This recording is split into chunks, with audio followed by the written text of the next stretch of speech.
आगे बढ़ेंगे।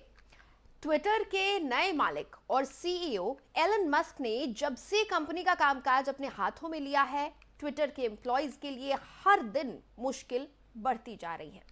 आते ही एलन मस्क ने पहले तो कर्मचारियों को हफ्ते में 80 घंटे काम करने का फरमान सुना दिया और इसके बाद कंपनी के 50% वर्कफोर्स को नौकरी से निकाल दिया। ताजा घटनाक्रम में मस्क ने अपने एक एम्प्लॉय को सिर्फ इसलिए नौकरी से निकाल दिया क्योंकि उसने सार्वजनिक रूप से उनकी सोशल मीडिया पर आलोचना की थी।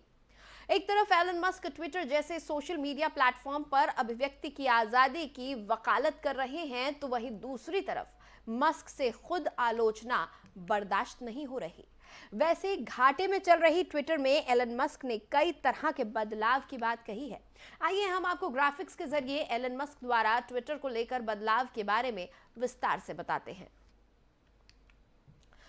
ट्विटर का नया मालिक बनते ही सबसे पहले एलन मस्क ने कंपनी के टॉप मैनेजमेंट को बाहर का रास्ता दिखा दिया। इनमें CEO Parag Agrawal, CFO Ned Segal, legal policy and trust head Vijaya Gadde और जनरल काउंसिल सीन एजेंट जैसे शीर्ष लोग शामिल हैं। कंपनी का चार्ज लेने के बाद मस्क ने ट्विटर के लिए एक कंटेंट मॉडरेशन काउंसिल बनाने का फैसला लिया है। उनके मुताबिक इस काउंसिल के पहले कंटेंट से जुड़ा कोई बड़ा फैसला या अकाउंट की बहाली नहीं होगी। ट्विटर पर ब्लू टिक को लेकर $8 यानी कि लगभग 660 रुपए प्रति माह चार्ज करने का फैसला भी एलन मस्क ने लिया। तीखी आलोचनाओं के बावजूद उन्होंने इस फैसले को वापस नहीं लिया।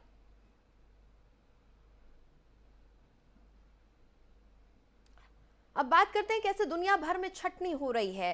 टॉप अधिकारियों को बाहर निकालने के बाद मस्क ने दुनिया भर में मौजूद ट्विटर के कई कर्मचारियों और कई लोगों को भी बाहर निकाल दिया। भारत में करीब 90% कर्मचारियों को बाहर का रास्ता दिखा दिया गया।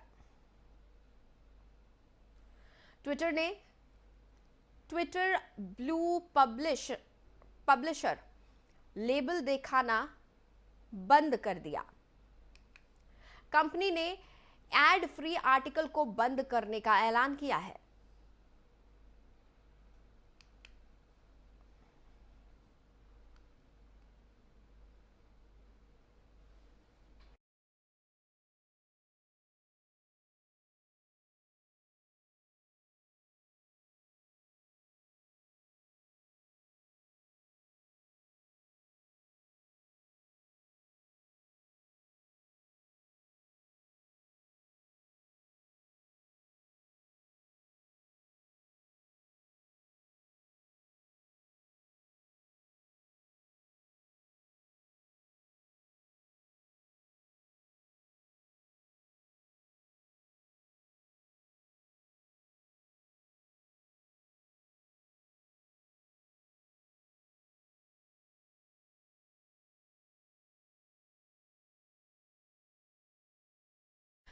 चलिए आगे बढ़ेंगे। अब बात करेंगे किस तरह से अमेरिकी सरकार ने एयर इंडिया पर जुर्माना लगाया है, और छोटा मोटा नहीं बल्कि एयर इंडिया पर तगड़ा जुर्माना लगाया गया है। देश के पूर्व सरकारी एयरलाइन एयर इंडिया को झटका लगा है। टाटा समूह की एयर इंडिया पर $14 लाख का जुर्माना लगाया गया है। इसके साथ ही एयर इंडिया को यात्रियों के $12.15 करोड़ रिफंड करने के भी आदेश दिए गए हैं।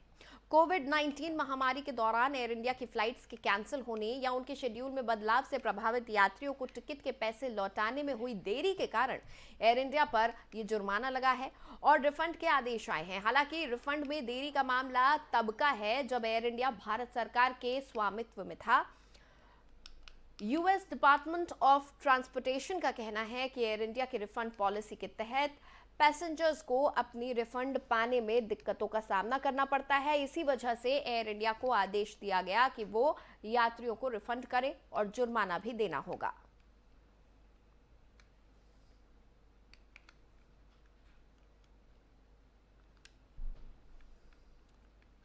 तो एयर इंडिया को तगड़ा झटका लगा है। दरअसल एयर इंडिया पर 14 लाख डॉलर का फाइन लगाया गया है। इसके साथ ही एयर इंडिया को पैसेंजर्स का 12.15 करोड़ डॉलर का रिफंड भी देना होगा।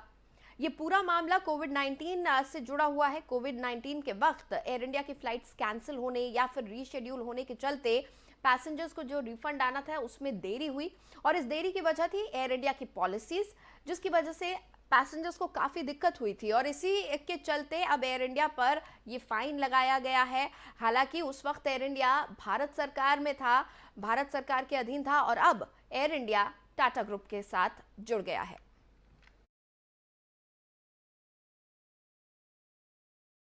और फिलहाल इस बुलेटिन में इतना ही। देश और दुनिया की तमाम खबरों के लिए आप बने रहिए एफएम न्यूज के साथ।